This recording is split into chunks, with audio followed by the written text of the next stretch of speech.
Clip number 1689۔ اس clip میں آپ قرآن پاک کی سورہ ملک کی آیت نمبر 15 سے 17 تک کی تلاوت، ترجمہ اور تفسیر قرآن صراط الجنان سماعت فرمائیں گے۔ بسم اللہ الرحمن الرحیم۔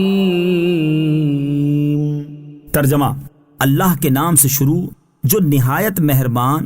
رحمت والا ہے۔ هو الذی جعل لکم الارض ذلولا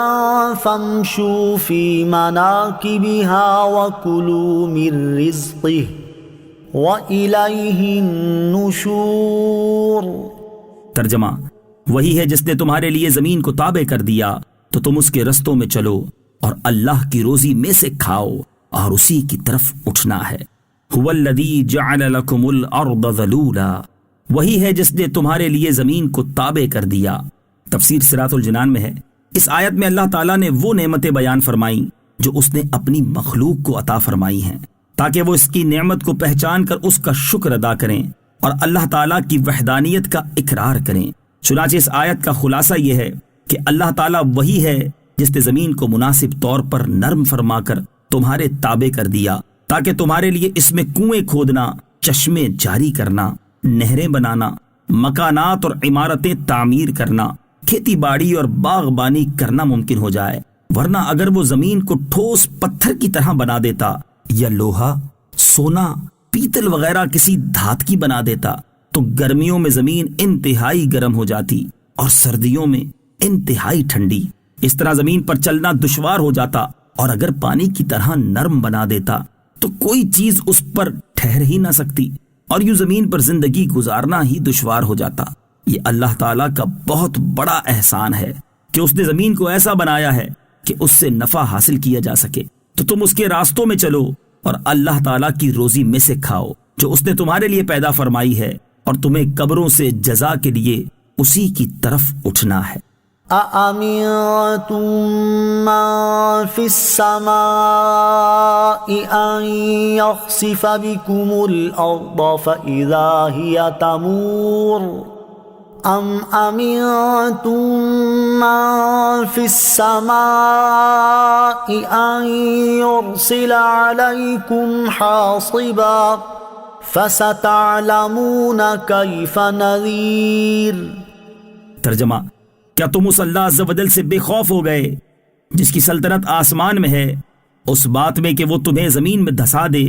تو وہ زمین اچانک کانپنے لگے، یا تم اس سے بے خوف ہو گئے کہ جس کی سلطنت آسمان میں ہے اس بات میں کہ وہ تم پر پتھراؤ بھیجے تو تم جلد جان لوگے کہ میرا ڈرانا کیسا تھا۔ أَأَمِنْتُمْ مَنْ فِي السَّمَاءِ، کیا تم اس سے بے خوف ہو گئے جس کی سلطنت آسمان میں ہے؟ تفسیر صراط الجنان میں ہے، اس آیت اور اس کے بعد والی آیت میں اللہ تعالیٰ نے کفار مکہ کو اپنے عذاب سے ڈراتے ہوئے فرمایا کہ اے کفار مکہ، جس رب تعالیٰ کی سلطنت آسمان میں ہے اس کی نافرمانی کر کے کیا تم اس بات میں اس سے بے خوف ہو گئے کہ وہ قارون کی طرح تمہیں بھی زمین میں دھسا دے اور اس وقت تک زمین کو حرکت میں رکھے جب تک تم اس کے سب سے نچلے حصے میں نہ پہنچ جاؤ؟ یا جس رب تعالیٰ کی سلطنت آسمان میں ہے اس کی نافرمانی کر کے کیا تم اس بات میں اس سے بے خوف ہو گئے کہ وہ حضرت لوط علیہ السلام کی قوم کی طرح تم پر بھی پتھراؤ بھیجے؟ تو عذاب دیکھ کر تم جلد جان لوگے کہ میرا اپنے عذاب سے ڈرانا کیسا تھا۔ اللہ تعالیٰ کے عذاب سے بے خوف نہ ہوا جائے۔ اسی عذاب کا ذکر کرتے ہوئے ایک اور مقام پر اللہ تعالیٰ نے ارشاد فرمایا، أَفَأَمِنْتُمْ أَنْ يَخْسِفَ بِكُمْ جَانِبَ الْبَرِّ أَوْ يُرْسِلَ عَلَيْكُمْ حَاصِبًا ثُمَّ لَا تَجِدُوا لَكُمْ وَكِيلًا۔ ترجمہ: کیا تم اس بات سے بے خوف ہو گئے کہ اللہ تمہارے ساتھ خشکی کا کنارہ زمین میں دھسا دے یا تم پر پتھر بھیجے پھر تم اپنے لیے کوئی حمایت ہی نہ پاؤ؟ اور ارشاد فرمایا، قُلْ هُوَ الْقَادِرُ عَلَىٰ أَن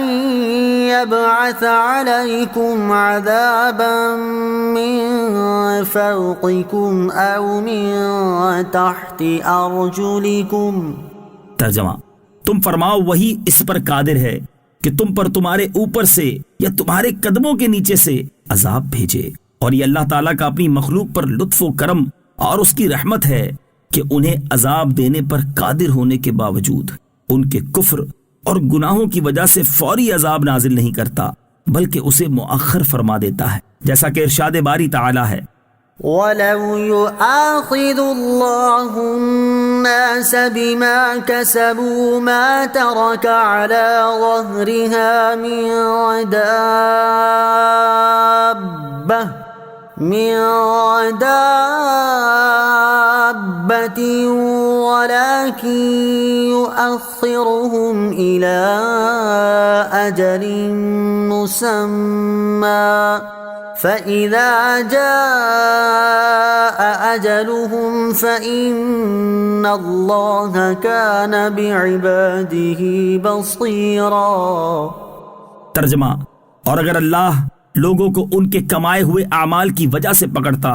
تو زمین کی پیٹھ پر کوئی چلنے والا نہ چھوڑتا، لیکن وہ ایک مقرر میعاد تک انہیں ڈھیل دیتا ہے، پھر جب ان کی مقررہ مدت آئے گی تو بے شک اللہ اپنے تمام بندوں کو دیکھ رہا ہے، لہٰذا اس کی رحمت اور کرم کے پیش نظر اس کے عذاب سے بے خوف ہو جانا